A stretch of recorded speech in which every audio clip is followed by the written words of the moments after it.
दुनिया को यकीन नहीं था, लेकिन ईरान अमेरिका के बीच बातचीत शुरू हुई, लेकिन ये बातचीत बीच में ही अटक गई।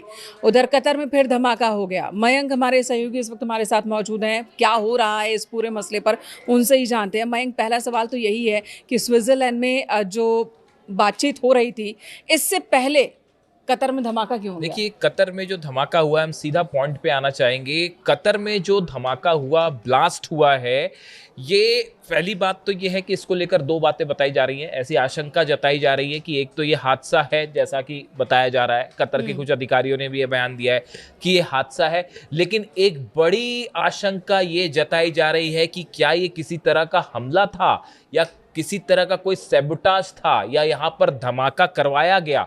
देखिए, ये सब कुछ ऐसे हालात में हो रहा है, आपको दो बातें समझनी पड़ेगी। देखिए, कतर में जो धमाका हुआ, ये कहाँ पर होता है? दूसरा, स्विट्जरलैंड में बातचीत हो रही है, उसके बीच में होता है। और खास तौर पर रूस की ऑयल रिफाइनरीज जल रही हैं, उसके बीच में कतर में धमाका होता है। देखिए, कतर में जो ब्लास्ट हुआ, ये यहाँ की जो रास लफान इंडस्ट्रियल एरिया है, इसकी बरजान गैस सप्लाई प्लांट जो है, इसमें ये धमाका हुआ। ये कतर का सबसे बड़ा गैस सप्लाई प्लांट है, जिसमें धमाका होता है। बरजान, पानी की सप्लाई भी, रास लफान, देखिए यहाँ से वाटर सप्लाई भी होती है, जो आप कह रही हैं, यहाँ से वाटर सप्लाई भी होती है। कई इलाके में उसको प्यूरिफाई किया जाता है, गैस सप्लाई होती है, ऑयल सप्लाई भी इसके आसपास से होती है। नुकसान कितना हुआ? ये वही जगह है जहां पर ईरान ने स्ट्राइक्स की थी। जब ये जंग चल रही थी, 40 दिन ये जो जंग चली सीज फायर के पहले, उस पर ईरान ने जब स्ट्राइक्स की थी तो वो रास लफान इंडस्ट्रियल एरिया को सीधा हिट किया गया था मिसाइल से। देखिए, ये जो धमाका हुआ, इसमें बड़ा नुकसान हुआ है। 44 वहां के कर्मचारी, देखिए जो धमाका हुआ, इसमें बड़ा नुकसान हुआ है। 54 एम्प्लॉयज जो वहां काम कर रहे थे वो इंजर्ड हुए हैं और 18 लोग लापता हैं। आप समझ रहे हैं, ये इतना बड़ा लार्ज स्केल पर ये ब्लास्ट था और अचानक से ही हुआ। देखिए, वहाँ जो कतर की तरफ से जो बयान सामने आए हैं, उसमें कहा जा रहा है कि इस पूरे प्लांट को रीस्टार्ट करने की कोशिश हो रही थी, जो कि ईरान के हमलों के बाद बंद कर दिया गया था। उसको रिस्टार्ट करने की कोशिश हो रही थी। इस दौरान जो है वो इसमें धमाका होता है। इस गैस जो प्लांट है, इसका इस्तेमाल देश को सप्लाई करने वाली बिजली में होता है। रेगिस्तान में पानी जो है उसको प्यूरिफिकेशन और उसकी सप्लाई में होता है। इसके अलावा जो ऑयल और गैस फैसिलिटी तो वो है ही। तो अब ये कहा जा रहा है कि इसको रिस्टार्ट करने के दौरान ये धमाका हुआ, लेकिन बड़े सारे एक्सपर्ट इसको लेकर सवाल भी खड़े कर रहे हैं। तो क्या मुमकिन है कि ईरान की ओर से अटैक किया गया हो? देखिए, ये बात, इस बारे में तो अभी कुछ नहीं कहा जा सकता। ईरान ने ऐसा कुछ नहीं कहा है कि हमने ये हमला किया है या नहीं किया है, लेकिन देखिए, अभी मिडिल ईस्ट में बड़ी सारी चीजें ऐसी हो रही हैं जिसमें कौन क्या कर रहा है आप कुछ अंदाजा नहीं लगा सकते। तो एक बड़ी गौर करने वाली बात यह है कि ये ब्लास्ट ऐसे समय पे होता है जब रूस की, रशिया की पिछले, आप अगर बात करें 4 से 5 दिन की, 80 ऑयल रिफाइनरीज पर टारगेट किया है यूक्रेन ने। या तो ड्रोन अटैक्स हुए हैं या मिसाइल अटैक्स हुए हैं। रूस की क्रीमिया से लेकर मॉस्को के आसपास भी जितनी ऑयल रिफाइनरीज हैं, उनको सीधा टारगेट किया जा रहा है। क्रीमिया में तो ये हाल है कि 4 लोगों की मौत हो गई है, और जो सबसे बड़ी क्रीमिया की ऑयल रिफाइनरी है उसको सीधा हिट कर दिया गया है, और ऑयल सप्लाई बुरी तरह से बाधित हुआ है रूस में। और ये सब कुछ कब हो रहा है? जब ईरान के साथ बातचीत आगे बढ़ती जा रही है। यानी एक तरफ हॉर्मुज खुलने की चर्चाएं हैं कि हॉर्मुज धीरे से खुले, और दूसरी तरफ रूस में जंग तेज हो जाती है और रूस की ऑयल रिफाइनरीज को निशाना बनाया जाता है। देखिए, हम इसमें कुछ कहना नहीं चाह रहे, इसको बस आप हर चीजें कोरिलेट करके देखनी पड़ती हैं। एक बड़ा फोकस शिफ्ट है जो दिखाई दे रहा है कि रूस की ऑयल रिफाइनरीज पे जो हमले हो रहे हैं, ये कोई कोइंसिडेंस नहीं है। ये यूक्रेन को बोला गया है हिट करिए। G7 समिट होती है, अगले दिन से रूस की ऑयल रिफाइनरीज पर हमले शुरू हो जाते हैं। और देखिए, आप दोनों चीजें एक साथ नहीं हो सकती कि रूस की जो ऑयल रिफाइनरी वो भी जलने लगे और ईरान का सप्लाई तेल जो है वो भी रुक जाए। मुश्किल खड़ी हो जाएगी पूरी दुनिया में। तो कोशिश ये हो रही है कि ईरान के ऑयल को सप्लाई किया जाए धीरे से, हॉर्मुज खोला जाए और रूस को दबाया जाए। क्या इसका कोई कनेक्शन था कतर में जो धमाका हुआ उससे?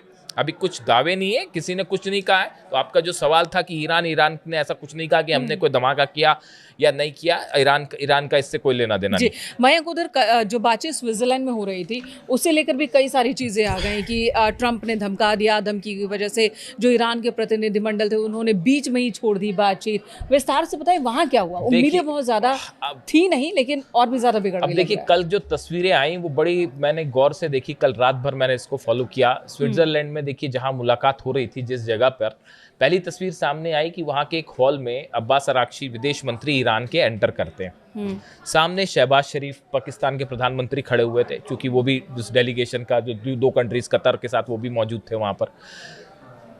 शहबाज शरीफ ने अब्बास अराक्ची को वेलकम किया। उसके बाद शायद शहबाज शरीफ की ये कोशिश थी कि अब्बास अराक्ची जो हैं वो जेडी वेंस से भी मिले, लेकिन वो नहीं मिले। अमेरिका के उपराष्ट्रपति से भी मिले, लेकिन अब्बास अराक्ची ने तुरंत मना कर दिया। वो वहां से पलटते हैं और अलग चले जाते हैं। यानी एक हॉल में अमेरिका का डेलीगेशन भी मौजूद था, जेडी वेंस भी मौजूद थे, स्टीव विटकॉफ भी मौजूद थे, जेरेड कुशनर भी मौजूद थे, लेकिन अब्बास अराक्ची ने किसी से बात नहीं की। हालांकि ऐसी कोशिश थी शहबाज शरीफ की, ऐसा लगा बॉडी जेस्चर से कि वो चाह रहे हैं कि वो उनसे भी मिले, लेकिन अब्बास अराक्ची ने मिलने से मना कर दिया। उसके बाद देखिए बात शुरू होती है। बात शुरू हुई, करीब 80 मिनट की बात हुई। इस 80 मिनट में क्या हुआ और 80 मिनट के बाद क्या हुआ, ये दोनों बेहद ही इंटरेस्टिंग बातें हैं। देखिए एक तो बातचीत जब शुरू हुई उसमें जो पहली बात ये हुई कि हम आने वाली बातचीत जो होगी 60 दिन की, इसके लिए हम एक रोड मैप तैयार करेंगे। रोड मैप तैयार नहीं है, रोड मैप तैयार करेंगे। आप समझिए इस बात को। दूसरी बात कि एक मैकेनिज्म तैयार किया जाएगा कि कैसे कैसे मुद्दों पर बात हो। मैकेनिज्म तैयार नहीं है, मैकेनिज्म तैयार किया जाएगा। ठीक है, आप समझिए इस बात को। फिर तीसरी बात ये कही गई कि जो टेक्निकल मुद्दे हैं कि न्यूक्लियर मुद्दे का क्या होगा, यूरेनियम एनरिचमेंट लेवल का क्या होगा, इसके लिए एक हाई लेवल कमेटी बनाई जाएगी जो चर्चा करेगी कि क्या करना है। ये भी फ्यूचर टेंस में चल रहा है मामला। हाँ, फिर चौथी बात हुई कि न्यूक्लियर जो मुद्दा है उस पर भी चर्चा के लिए एक ग्रुप बनाया जाएगा। यानी ये जितनी 60 दिनों में चर्चा कुछ नहीं हुई साहब अभी तक। ना यूरेनियम पर चर्चा है, ना न्यूक्लियर मुद्दे पर चर्चा है, ना हॉर्मूज पर चर्चा है, ना हथियारों, किसी चीज पर कोई चर्चा नहीं हुई। कल जो बैठक हुई उसमें यह था कि हम बातचीत कैसे करेंगे इसको लेकर बस बात हुई। और साथ में, और देखिए एक बात और समझ जाइए, ईरान अब हर बातचीत को अपनी शर्तों पे करेगा। ये बात ईरान का स्टैंड जो है पूरी दुनिया के सामने क्लियर। ईरान ने कल सबसे पहली बात तो यहां से शुरू हुई, ईरान की तरफ से कहा गया, अब्बास अराक्ची साहब की तरफ से कहा गया कि इस एमओयू का जो साइन किया है, इस एमओयू की पहली कंडीशन ये है कि लेबनान पर हमले रुकने चाहिए। लेकिन इजराइल तो रुकने को तैयार नहीं है। इजराइल रुकने को तैयार नहीं है। डोनाल्ड ट्रंप या तो रोकना नहीं चाहते या रोकने का सिर्फ दिखावा कर रहे हैं, या इजराइल उनकी सुन नहीं और या इजराइल सुन नहीं रहा। लेकिन ये इजराइल सुन नहीं रहा, इस बात से मैं व्यक्तिगत रूप से सहमत नहीं हूं, क्योंकि नेतन्याहू और ट्रंप के बीच में आपको लाख ऐसी खबरें मिल जाएं कि अब ट्रंप नाराज हो गए हैं नेतन्याहू से और नेतन्याहू उनकी बात नहीं मान रहे। ऐसा कुछ नहीं है, ये सिर्फ मीडिया को दिखाने का एक दिखावा होता है। बड़े सारे एक्सपर्ट से मानते हैं, ईरान ये मान के चलता है अमेरिका और इजराइल के बीच, ट्रंप और नेतन्याहू के बीच जितनी चीजें होती है वो प्री प्लान होती है। अगले वीडियो में तो अब यहाँ उधर लेबनान पे ईरान का हमला, इजराइल की ओर से हमला नहीं रोकना, ईरान के इस जिद पर कि पहले ये हमले को रुकवाओ, अमेरिका की तरफ से यानी कि ट्रंप की ओर से धमकी दे देना, वो भी तब बातचीत चल रही है, कोशिश हो रही है। अब तो देखिए ये धमकाया क्यों उन्होंने? अब ये अपने आप में एक बड़ी इंटरेस्टिंग बात है। अब आप खुद सोचिए कि बड़ी मुश्किल से ईरान इस बातचीत को तैयार हुआ, बातचीत के टेबल पर आने अब वो बातचीत अभी जो है वो शुरू ही हुई थी कल स्विट्जरलैंड में। उसके बीच डोनाल्ड ट्रंप का ये बयान आ जाता है कि अगर आपने हिजबुल्लाह की मदद बंद नहीं की तो हम ईरान पे फिर ऐसा हमला करेंगे कि वो आपने कभी नहीं देखा होगा, और ऐसा कर देंगे, वैसा कर देंगे। ईरान ने भी पलटवार किया। बातचीत के बीच आप ईरान को धमकी दे रहे। उसका नतीजा ये हुआ, तुरंत ईरान का डेलीगेशन सबके सामने, जेडी वेंस बैठे रह गए, स्टीव विटकॉफ बैठे रहे, जेरेड कुशनर बैठे रहे, जितने डेलीगेशन के जो बीच में मध्यस्थता कर रहे हैं, पाकिस्तान का डेलीगेशन बैठा रह गया, कतर का डेलीगेशन बैठा रह गया, इजिप्ट का डेलीगेशन बैठा रह गया। ईरान के प्रतिनिधि वहां से तुरंत उठे, अब्बास अरागची, गलीबाफ साहब, और उठ के वो बाहर चल दिए। उन्होंने साफ कहा कि देखिए ये धमकी देना तो पहले बंद करिए, ये आप जो बातचीत के बीच बीच में धमकी दे। और आप देखिए बड़ी हैरान करने वाली बात है, आप खुद सोचिए जरा इसका लॉजिक, कि जहां एक तरफ डोनाल्ड ट्रंप लगातार ये कोशिश कर रहे हैं किसी तरह से बातचीत हो जाए, डोनाल्ड ट्रंप लिटरली गिड़गिड़ा रहे हैं। ये जो 14 पॉइंटर्स का जो समझौता है, इसमें एक पॉइंट को छोड़ के 13 बिंदु ऐसे हैं जिसमें अमेरिका झुक गया ईरान के सामने, सिर्फ एक पॉइंट को छोड़ के, यूरेनियम वाले पे। उसमें भी उनका कहना है कि एनरिचमेंट नहीं रोकेंगे, हाँ, हम उसमें भी हथियार नहीं बनाएंगे, उसमें भी ईरान, लेकिन एनरिचमेंट जारी रखेंगे। फिर अब ऐसी सिचुएशन में बातचीत के बीच डोनाल्ड ट्रंप का ये बयान क्यों आया? क्या नेतन्याहू के दबाव में बयान आया? क्या जो लॉबी है जो इजराइल के साथ खड़ी हुई है, जो हथियारों का बड़ा बिजनेस करती है, जो ये चाहती है कि ईरान पर हमले होते रहे, क्या उनके दबाव में डोनाल्ड ट्रंप ने ये बात कही बीच में? क्या डोनाल्ड ट्रंप खुद चाह रहे थे कि बस बातचीत जो है वो डिरेल हो जाए? कई एक्सपर्ट ये बात कर रहे हैं कि डोनाल्ड ट्रंप सिर्फ बातचीत के जरिए अपना टाइम लगवाना चाहते हैं। टाइम जो है वो देखिए, इलेक्शन है नवंबर में, किसी तरह से इलेक्शन को निकाला जाए, उसके बाद फिर हमला किया जाए। क्या ये प्लान है? क्या डोनाल्ड ट्रंप खुद नहीं चाहते कि बातचीत आगे बढ़े? ऐसा कई एक्सपर्ट्स की राय है। जिस तरह से कल उन्होंने ये बयान दिया, ये बिल्कुल वैसा ही सुसाइडल बयान था। अगर कोई बातचीत वाकई करना चाहता होता तो बीच में इतने आपने जंग देख ली, इतने आप 100 दिनों से ज्यादा से आप लड़ रहे हो ईरान से, आपको समझ नहीं आई कि आप ईरान को नहीं झुका सकते? बच्चे को ये बात समझ में आ गई है कि किसी कीमत पर ईरान को ना बातचीत में झुकाया जा सकता है, ना जंग में झुकाया जा सकता है। तो फिर आपने बीच में बयान क्यों दिया? और दूसरी बात, यूरेनियम वाली बात, देखिए डोनाल्ड ट्रंप ने कहा कि अगर जो है वो आप हिजबुल्लाह की मदद बंद नहीं करोगे तो फिर हम वैसे ही हमला करेंगे जिस जैसे पिछले हफ्ते करते। ईरान का डेलीगेशन उठ के चला गया। उसके बाद जो है ईरान की तरफ से कहा गया पहले डोनाल्ड ट्रंप माफी मांगे, उसके बाद ही हम बात शुरू करेंगे। लेकिन फिर बड़ी मुश्किल से जो है वो किसी तरह से चीजों को स्थिति को नियंत्रण में किया गया, और उसके बाद फिर कुल मिला के इन्हीं बातों पर चर्चाएं हुई। ये बहुत ही सुपरफिशियल लेवल की बात थी, जो ऐसे बिना मन के बातचीत, जो टॉक्स के एक्सपर्ट्स हैं वो बता रहे हैं कि ये पहले दौर की बातचीत एकदम फेल रही। भले पाकिस्तान की तरफ से बयान आ रहा है या कतर या इजिप्ट की तरफ से बयान आया कि बहुत अच्छा कुछ हुआ है, ऐसा कुछ भी नहीं हुआ। ये सब फ्यूचर टेंस की बातें हैं कि रोड मैप बनेगा, मैकेनिज्म बनेगा, एक कमेटी बनेगी। ये बहुत ही उथली लेवल की बातचीत है और शायद ये विश्वास की कमी बता रही है, और डोनाल्ड ट्रंप पे वैसी विश्वास नहीं किया जा सकता। और मैं बात हम इजराइल की भी करेंगे कि आखिर इजराइल के मन में क्या है, नेतन्याहू क्या चाह रहे हैं। लेकिन उससे पहले एक और वीडियो की बात कर लेते हैं इसी बातचीत के दौरान, कि जब डेलीगेशन कतर का पहुंचा, उन्होंने भी पाकिस्तान के प्रधानमंत्री से तो मुलाकात की, गले मिले, लेकिन जेडी वेंस को, अमेरिकी उपराष्ट्रपति को, उन्होंने भी नजरअंदाज कर दिया। इसके अब क्या मायने? अब देखिए यहाँ पे असल में हो क्या रहा है। देखिए मिडिल ईस्ट में आज की डेट में हालात ये है कि जितने अरब देश हैं वो सब के सब अब इस बात को महसूस कर चुके हैं अच्छी तरह से कि अमेरिका उनकी सुरक्षा नहीं कर सकता। ये एक बहुत बड़ा भ्रम था जो टूट चुका है, और बेवजह वो युद्ध में घसीटे जा रहे हैं। बात नंबर 1। बात नंबर 2 जो आप कह रही हैं, अरब का कोई देश इस जंग में अंदर नहीं जाना चाह रहा, क्योंकि सबको पता है कि यूएई का क्या हाल हुआ, सऊदी का क्या हाल हुआ, कतर का क्या हाल हुआ, जॉर्डन का क्या हाल हुआ। आप देखिए इकोनॉमिक सिचुएशन अरब की क्या है। पूरी ऑयल सप्लाई रुकी हुई है, टूरिज्म रुका हुआ है, गैस सप्लाई रुकी हुई है, जहाज नहीं निकल पा रहे हैं। हालात देखिए अरब देशों की क्या है। अमेरिका कुछ मदद कर पा रहा है? कोई मदद नहीं कर पा रहा। अरब देश ये भी समझ गए हैं, ये जो $30 बिलियन की कहानी है कि 30 बिलियन, ये भी अरब देशों के सिर पर डाली जाएगी। आप ये भी समझ, आप चालाकी समझिए क्या है, ये भी अरब देशों से ही वसूला जाएगा। मार खाएं अरब देश, पैसा दे अरब देश, सुरक्षा आप उनकी कर मत पाओ, जहाज जले अरब देशों के, ऑयल रिफाइनरीज में धमाके हों अरब देशों के। तो फिर अरब देश अमेरिका की बात क्यों मानने लगा, और क्यों माननी चाहिए, ये भी आप समझिए। ये बात अब साफ हो चुकी है मिडिल ईस्ट में आप। और देखिए ये जो 14 पॉइंटर अगर एमओयू साइन हो गया, देखिए इसको कभी अमेरिका नहीं साइन होने देगा, इसको कभी इजराइल साइन नहीं होने देगा।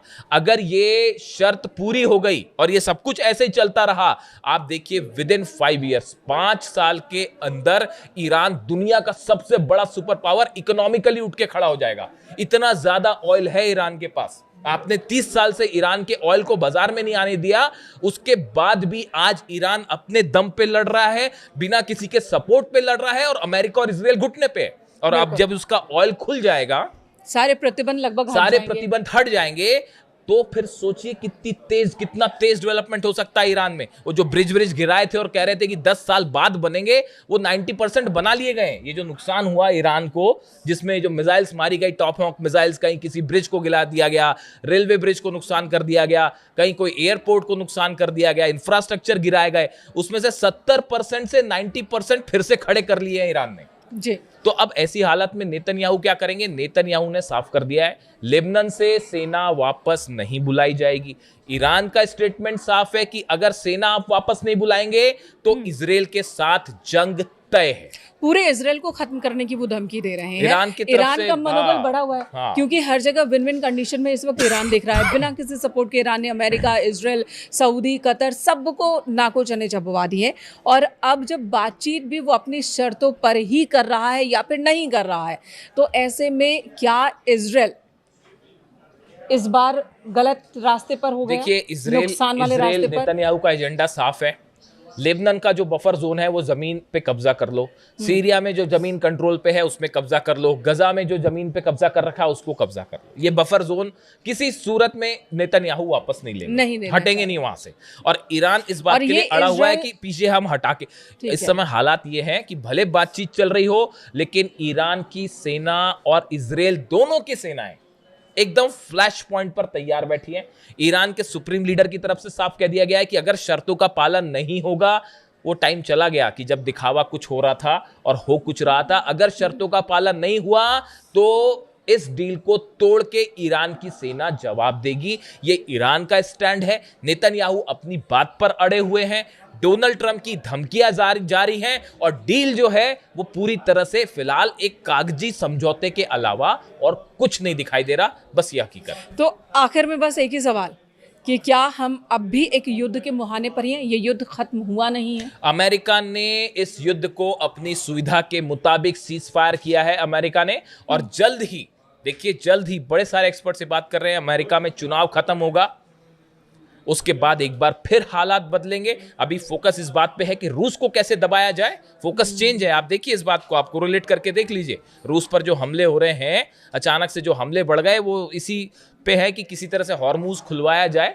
और उधर हमले बढ़ाए जाएं। यानी जंग होनी तय है। बड़े एक्सपर्ट सारे यही मान के चल रहे हैं कि ये जंग को टाला नहीं जा सकता, बस कुछ ही वक्त की बात है। धन्यवाद आपका। मैं इस वक्त जो अपडेट होगा आप तक पहुंचाएंगे। Thank you so much.